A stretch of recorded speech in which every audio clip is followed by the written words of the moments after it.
ये हनी बजर्ड है। इसको अभी उधर से मॉब करते हुए मायनाज इसके पीछे पीछे उड़ते हुए आए हैं। हनी बजर्ड, वैसे इसका नाम ही हनी बजर्ड इसलिए है क्योंकि ये हनी कॉम जो होता है ना, जो मक्खी का छत्ता होता है, इसको ये पूरा खा जाती है और मक्खियाँ जो है इसको काट भी नहीं पाती हैं। लेकिन ये रैप्टर्स में ही इंक्लूडेड है, तो छोटी चिड़ियों को भी इससे खतरा होता है। तो ये ओरिएंटल हनी बजर्ड ही है मेरे ख्याल से।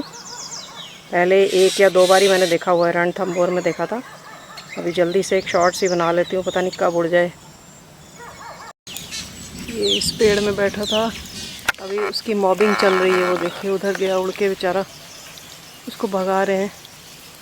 दूसरी बर्ड्स कभी भी बैठने नहीं देती हैं, जो मैना हो गए या बुलबुल हो गए या पिजन्स हो गए, कौवे भी, कोई भी रैप्टर को बैठने ही नहीं देते हैं।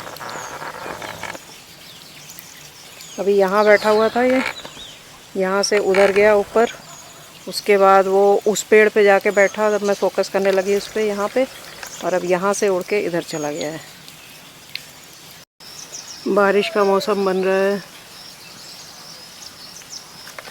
यहाँ पर इन पेड़ों में लंगूर कूद रहे हैं।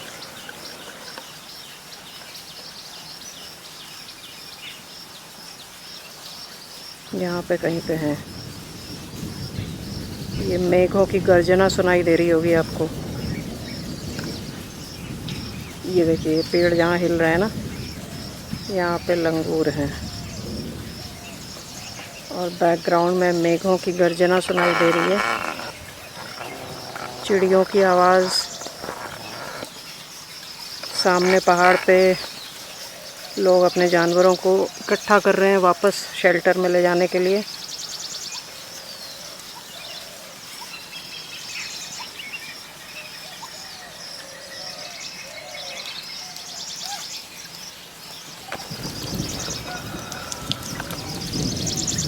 ये सुनिए, मेघों की गर्जना फिर से आ रही है। वो अभी भी वहाँ पर हनी बजर्ड को दूसरी बर्ड्स मॉब कर रही हैं, वुड पेकर्स भी मॉब कर रहे हैं उसको। ये जो ऊंचा पेड़ दिख रहा है, इसके नीचे वाला जितना जंगल है, ये एक पेड़ से दूसरे पेड़ पे उड़ के जा रहा है वो। अभी फिर किसी पेड़ में शेल्टर लिया है, फिर उसको वहाँ से उड़ाया जा रहा है। ये बाबेट वहाँ पहुँच गई है, brown headed Babette. Common Babette होती है, सिटी पार्क्स में सभी जगह मिल जाती है और जंगलों में भी मिलती है। फाइकस के पेड़ पे आपको सबसे ज़्यादा बाबेट्स मिलेंगे। अगर आपको बाबेट्स देखने हैं तो अपने आसपास फाइकस के जो पेड़ हैं उनको लगाइए, उसके फ्रूट्स इनको बहुत पसंद होते हैं। ये उड़ गया। ये ब्लैक रम्ड फ्लेम बैक है, यहाँ पे इस पेड़ के तने पर है। जैसे ही घूम के ये तने के पीछे से आएगा आगे तो दिख जाएगा। 2 या 3 ब्लैक रम्ड फ्लेम बैक हैं जो काफ़ी देर से आवाज़ करते हुए इधर से उधर उड़ भी रहे हैं और उस हनी बजर्ड के भी पीछे पड़े हुए हैं।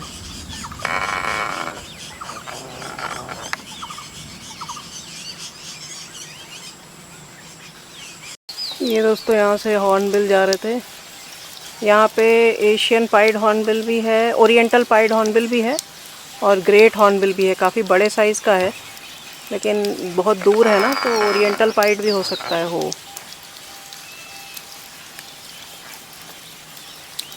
अगर थोड़ा नीचे आएगा तो पता चलेगा। 2 थे यहाँ पर।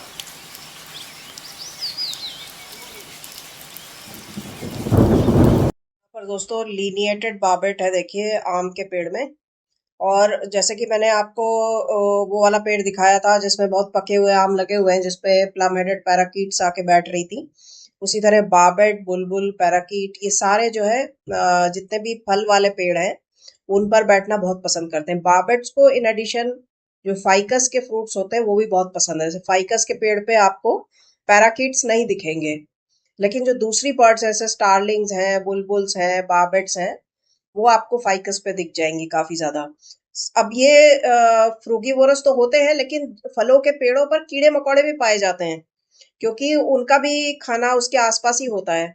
तो जो बाकी बर्ड्स हैं जो इंसेक्टिवोरस है वो भी आपको फल वाले पेड़ पर मिलेंगी। और ये वाली बर्ड्स जो अपेरेंटली फ्रूगीवोरस हैं, जिनको फ्रूगीवोरस कहा गया है, जैसे कि बाबेट, बुलबुल और अपना पैराकीट्स वगैरह, ये भी कीड़े मकोड़ों को खाती हैं, क्योंकि जाहिर सी बात है जब ये फल के पेड़ पर मौजूद रहते हैं और वहां पर कीड़े मकोड़े भी रहते हैं, उनके लार्वे भी रहते हैं, तो उनको भी ये खाना पसंद करते हैं। खास करके जो इनका ब्रीडिंग सीजन जिस समय होता है, जिस समय नेस्टिंग होता है और ये अंडे दे रहे होते हैं, अपने बच्चों को बड़ा कर रहे होते हैं, उस समय इनको एक्स्ट्रा प्रोटीन की जरूरत होती है। बच्चों को भी एक्स्ट्रा प्रोटीन की जरूरत होती है, तो बच्चों को भी कीड़े खिलाए जाते हैं, जिससे कि वो जल्दी जल्दी ग्रो करें और जल्दी जल्दी उड़ने लायक हो जाएं। यहाँ पर ब्लू थ्रोटेड बाबेट फिर से आ गई, ये देखिए। सिर्फ इसका सर दिखाई दे रहा है क्योंकि सामने भी पेड़ है। उस पेड़ के दो डालों के फोक के बीच में से जो जगह मुझे मिल रही है उसमें से मैं फोकस कर रही हूँ। पीछे या तो ये नाशपाती के पेड़ में खा रही है, क्योंकि उस जगह पे नाशपाती के पेड़ लगे हुए हैं। ये उड़ के ऊपर ही यहीं पे इसी पेड़ में कहीं गई है। ये देखिए, यहाँ से मैं फोकस कर रही थी। ये ग्रे हेडेड वुडपेकर आया है फिर से। ग्रे हेडेड ही है ना? नहीं नहीं, ये तो येलो नेप है। येलो नेप का ही मेल है। तो सर पे रेड कलर का कैप था ना, उसको देख के मुझे लगा कि ये वो है, ग्रे हेडेड है।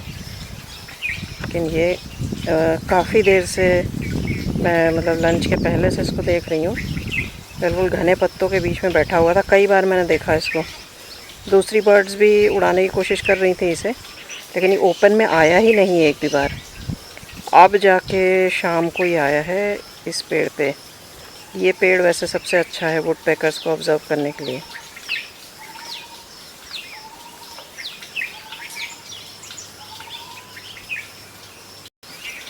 एक दो स्टिल फ़ोटोज़ भी ले लिया मैंने येलो नेप की। अभी तक मैंने कभी भी स्टिल फ़ोटो नहीं ली है।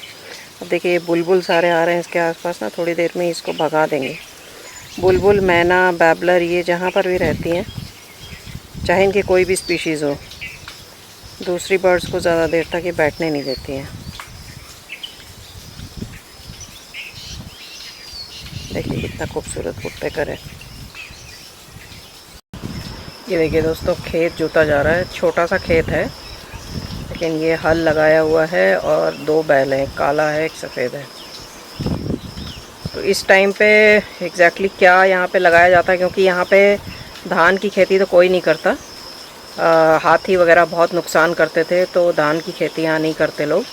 लेकिन और जो अल्टरनेटिव ग्रेन्स है ना, वो यहाँ पे उगाया जाता है। जैसे झंगोरा एक तरह का होता है जो कि चावल जैसा सब्सटीट्यूट होता है, उसकी फसल लगती है। और मंडुआ, वो भी आटे का सब्सटीट्यूट होता है, मिलेट होता है, रागी जैसा। सब्जियाँ उगाई जाती हैं।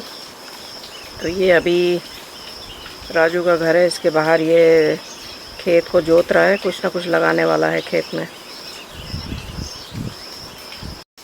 अब ये देखिए, ये वाला खेत इसके घर के पास है, तो इसकी रखवाली करना भी आसान रहता है, क्योंकि पहाड़ों में आपको पता है ये सीढ़ीदार खेत होते हैं। ये वाला तो घर के पास में है, बिल्कुल आपको दिख रहा है। ऊपर ये शेड है जानवरों का, इस तरफ घर है।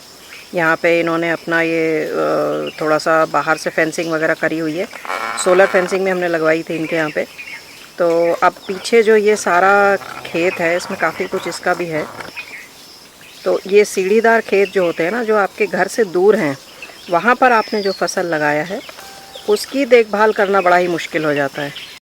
तो तरह तरह के जानवर और पक्षियों में जैसे मोर बहुत ज़्यादा डैमेज करता है। ऐसे ही छोटी छोटी जो फिंचेस होती हैं, मुनियाज़ और स्पैरोज़ के ग्रुप के जितनी पक्षी होते हैं, वो जितने बीज वाले पौधे हो, जैसे इवन सरसों यहाँ पे बहुत सारा लगाया जाता है, क्योंकि हाथी जो है वो सरसों की फसल को नुकसान नहीं करता है। ज़्यादा जो जानवर हैं वो सरसों को नुकसान नहीं करते हैं, लेकिन चिड़िया करती है।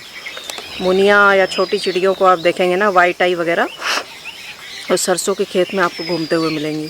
उसके अलावा जंगली सूअर है, वाइल्ड हेयर जो खरगोश होता है, डियर हैं, ये सब भी फसल का काफ़ी नुकसान करते हैं।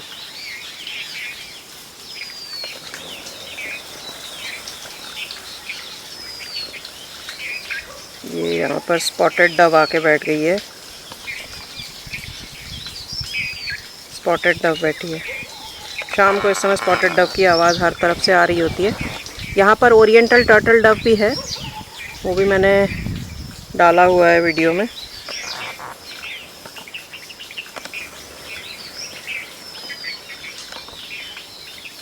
यहाँ पर स्केली ब्रेस्टेड मुनिया,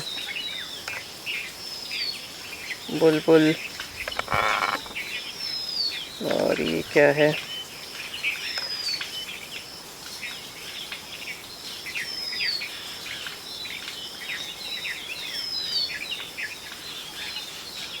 वुडपेकर तो नहीं है, वुडपेकर ही बहुत बैठता है इस पेड़ पे, क्लियर नहीं हो पा रहा है।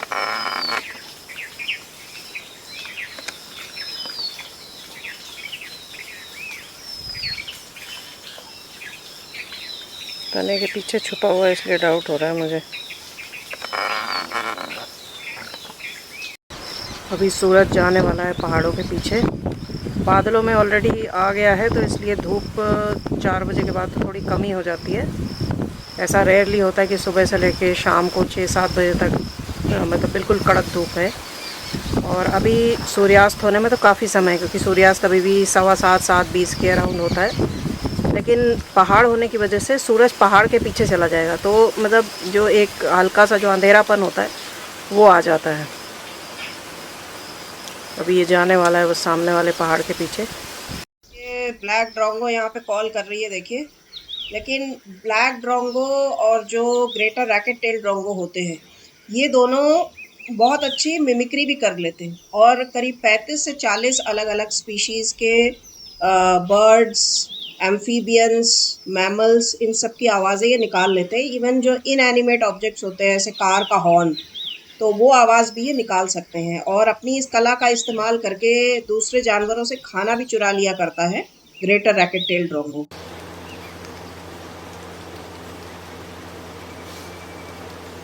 ये स्केली ब्रेस्टेड मुनिया देखिए, यहाँ पे ये घास है, खूब सारी घास के बीज खा रही है ये। इस समय स्केली ब्रेस्टेड मुनिया काफ़ी सारी यहाँ पे दिख रही हैं। अलग अलग सीज़न में अलग अलग बर्ड्स ज़्यादा बहुतायत में दिखेंगी।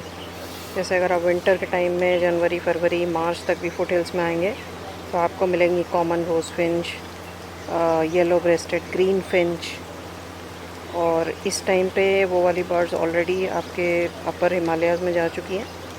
अभी आपको स्केली ब्रेस्टेड मुनियाज़ दिख रही हैं। नॉर्मल जो स्पैरोज़ हैं वो तो दिख ही रही हैं। मैकपाई रॉबिन, इंडियन रॉबिन बहुत आयत में दिख रहे हैं इस समय। इंसेक्ट्स वगैरह खूब सारे हैं, तो ये खाते रहते हैं इनको।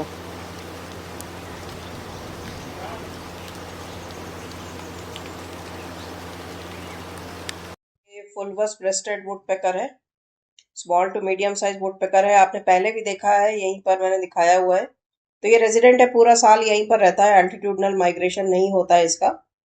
ये जो पेड़ है ये बहुत अच्छा पर्च है सारे वुडपेकर्स के लिए।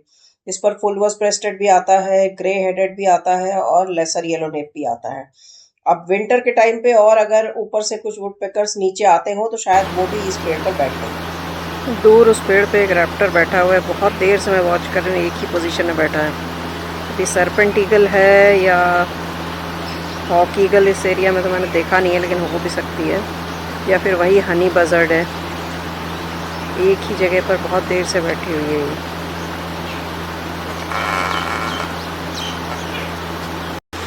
ये देखिए फिर से लेसर येलो नेप आजकल डेली आ रहा है। मेरे ख्याल से 2 हैं, एक और बैठा हुआ भी आम के पेड़ में। 2 पक्षी मैंने उड़ के जाते हुए देखे, दूसरा ये आम के पेड़ में है साइड में, मुझे लग रहा है। दोस्तों ये देखिए कॉपर स्मिथ बार्बेट है। जहां तक मुझे लगता है कॉपर स्मिथ बार्बेट का जुवेनाइल है, क्योंकि मेल में फोरहेड पर रेड कलर का बड़ा सा पूरा पैच रहता है।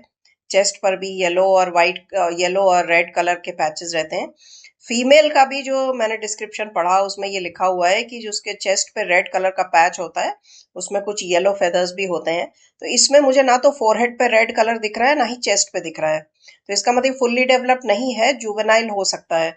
कॉपर स्मिथ बार्बेट्स की तो बहुत आवाज यहाँ पर गर्मियों के मौसम में भी आती रहती है, और थ्रू आउट द ईयर यहाँ पे कॉपर स्मिथ बार्बेट रहता है, मतलब रेजिडेंट बर्ड है इस एरिया का।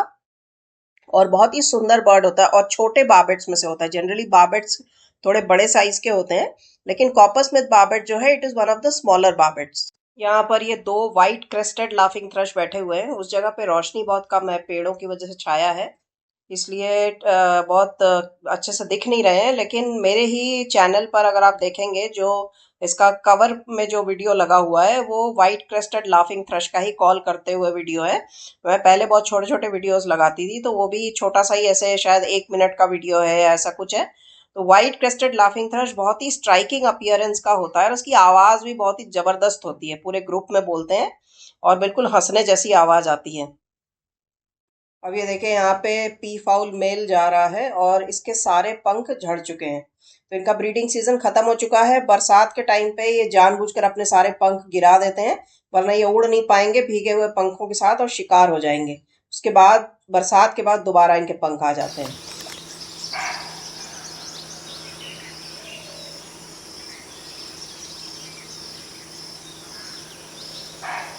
अभी सुबह सुबह बार्किंग डियर बोल रहा है उस साइड से, वहाँ से कहीं से बोल रहा है।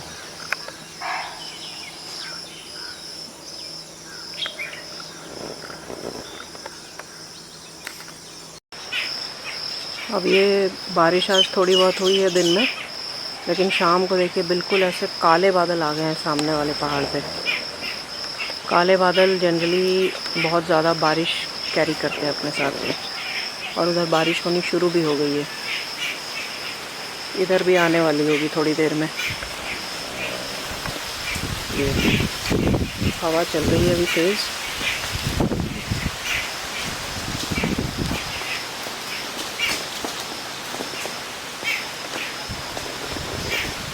ऊपर से बादल उठ के जा रहे हैं। अभी करीब आधे पौने घंटे काफ़ी तेज़ बारिश हुई। अब ये देखिए, जो पहाड़ बिल्कुल काले बादलों से आच्छादित था, वहाँ पे सफ़ेद बादल है और ये नीचे नदी भी चल पड़ी है। ये देखिए, पतली धारा है, लेकिन इससे पहले बिल्कुल सूखी थी।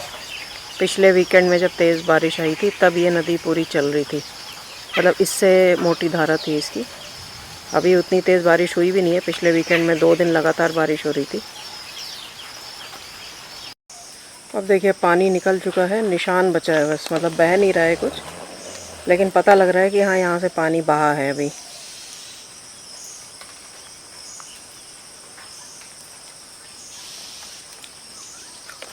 मैकपाई रॉबिन की आवाज़ आ रही है और स्पॉटेड डव भी बीच बीच में बोल रही है। टेला बर्ड बोल रही है, बहुत सारे रॉबिन घूम रहे हैं। बरसात के सीज़न में इंसेक्टिवोरस बर्ड्स की भरमार मिलेगी आपको। यहाँ पर दोस्तों बहुत सारी गाय चर रही हैं और एक बड़ा सा जंगली सुअर है, मेल वाइल्ड बोर है, उसने इनमें भगदड़ मचा दी है। हालांकि वो इनका कोई नुकसान करेगा नहीं, क्योंकि सुअर का कोई गाय के साथ कोई भी ऐसा दुश्मनी वाला रिश्ता नहीं होता है। लेकिन क्योंकि वो बीच में आ गया है और जंगली सुअर हमेशा थोड़ा अग्रेसिव टाइप का ही होता है। अब उसका जो भी रीजन है अग्रेशन का पता नहीं, लेकिन गायों में भगदड़ मच गई है। ये लाफिंग थ्रशेस की हंसने की आवाज़ आ रही है। हंसने की आवाज़ इसलिए कह रही हूँ कि इनकी जो कॉल होती है ऐसा लगता है ऐसे ठहाके मार के कोई हंस रहा है। सुनिए,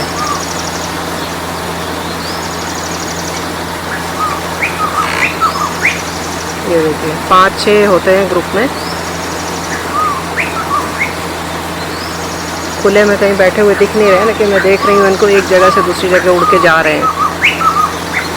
ये वाइट क्रेस्टेड लाफिंग थ्रशेस हैं। ये देखिए ओरिएंटल टर्टल डव कितना क्लियरली बैठी हुई है बिल्कुल पास में। पहले टर्टल डव्स को और स्पॉटेड डव को लगभग सेम स्पीशीज ही समझा जाता था, क्योंकि इसके भी गर्दन पे निशान होते हैं, लेकिन लॉन्गिट्यूडनल लंबे लंबे निशान होते हैं, जबकि स्पॉटेड डव के जो गर्दन पे सफेद सफेद स्पॉट्स होते हैं, ऐसा लगता है जैसे मोतियों की माला पहनी है उसने। इसके अलावा उसके विंग्स पे, बाकी की बॉडी पर स्पॉट्स होते हैं, जबकि टर्टल डव के स्केल जैसे अपीयरेंस होता है। असल में स्केल नहीं है, क्योंकि ये तो बर्ड फैमिली की है। स्केल्स रेप्टाइल फैमिली की पहचान है। लेकिन जो अपीयरेंस है फेदर्स के ऊपर, जो जिस तरह की डिजाइन बने हुए हैं, वो बिल्कुल वैसा ही लगता है जैसे कि स्केल्स हो इसकी बॉडी पर। तो इसलिए इसका नाम ओरिएंटल टर्टल डव रखा गया है। बाकी इन स्पीशीज में आपस में भी कंपटीशन रहता है। स्पॉटेड डव ने अगर टर्टल डव को बैठा हुआ देख लिया तो उसको खदेड़ने की कोशिश करती है। स्पॉटेड डव्स यहाँ पे ज्यादा नंबर में हैं, तो अभी 2-3 स्पॉटेड डव्स मिलके इसको खदेड़ देंगे अगर मौका मिला तो। ये वही ओरिएंटल हनी बजर्ड है जिसको अभी आपने वीडियो की शुरुआत में देखा। तब मैंने काफ़ी दूर से शूट किया था उसको, क्योंकि खेतों में काफ़ी दूर बैठा हुआ था, मैं रूफटॉप पे थी। लेकिन अब ये बिल्कुल सामने उसी पेड़ पे बैठा है जो वुडपेकर वाला पेड़ है, जिसके ऊपर ब्लू थ्रोटेड बार्बेट वगैरह सब बैठते हैं। तो ये हनी बजर्ड को कई दिनों से मॉब कर रही है। यहाँ पे मायना भी मॉब कर रही हैं और वुडपेकर्स भी मॉब कर रहे हैं। तो इसकी खासियत ये है कि ये हनी कॉम्ब में से जो हनी बी और उसके लार्वे होते हैं उनको ये खा लेती है। तो अगर कोई दूसरा पक्षी या जानवर होगा तो उसको तो बुरी तरह से मक्खियाँ डंक मार देंगी। लेकिन इसको स्पेशलाइज्ड फेदर्स मिले हैं सर के ऊपर, इसके प्रोटेक्शन है हेलमेट की तरह। दिखता नहीं है, जैसे कि ऐसा नहीं लगता कि सर पे कोई हेलमेट है इसके, लेकिन जो फेदर्स है वो काफ़ी थिक है लेयर वहाँ पे। तो वो हनी बी के डंक वगैरह इसको पेनिट्रेट नहीं कर पाते फेदर्स के अंदर, तो इसको कोई असर ही नहीं होता उसके डंक मारने का।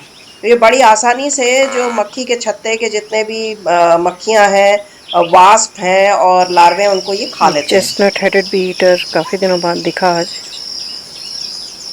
2-3 महीने पहले देखा था मैंने। इस बार बरसात के टाइम पे बी ईटर्स बहुत कम दिख रहे हैं। ऑल्दो इंसेक्ट्स तो काफ़ी हैं, लेकिन बी ईटर्स नहीं दिख रहे हैं उस हिसाब से। दूसरे जो इंसेक्टिवोरस बर्ड्स हैं वो दिख रही हैं। कुछ पकड़ा था इसने शायद। चेस्टनट हेडेड बी ईटर्स भी काफ़ी सुंदर होती हैं देखने में। इनका हेड जो है चेस्टनट कलर का होता है। बाकी बॉडी तो ज़्यादातर बी ईटर्स का आपको मिलेगा ब्लूइश या ग्रीनिश कलर में।